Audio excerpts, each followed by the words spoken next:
1846 September 19 ഫ്രാൻസിലെ ലാസലേറ്റിൽ പ്രത്യക്ഷപ്പെട്ട പരിശുദ്ധ അമ്മയുടെ കണ്ണുകളിൽ നിന്ന് കണ്ണീർ ധാരധാരയായി ഒഴുകുന്നുണ്ടായിരുന്നു.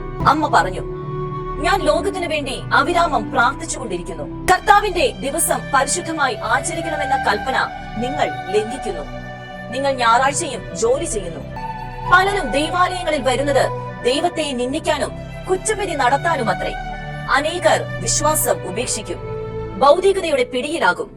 ഭരണാധികാരികൾ ധാർമ്മിക മൂല്യങ്ങൾക്ക് നിരക്കാത്ത നിയമനിർമ്മാണത്തിലൂടെ പാപം ചെയ്യാൻ നിയമപരമായ പരിരക്ഷയുണ്ടാക്കും.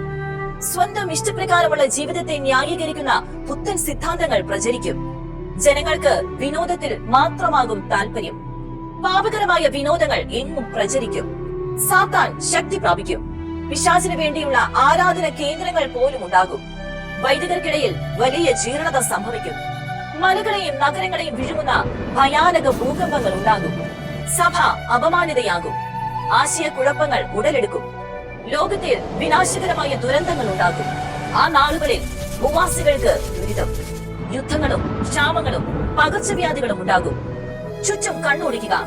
ലോകത്തിലെ തിന്മകൾ, സഭയുടെ അവസ്ഥകൾ, ദുരന്ത സംഭവങ്ങൾ, പൈശാചിക വിളയാട്ടങ്ങൾ, പ്രകൃതി ദുരന്തങ്ങൾ. അമ്മ പറഞ്ഞതെല്ലാം സംഭവിക്കുന്നു.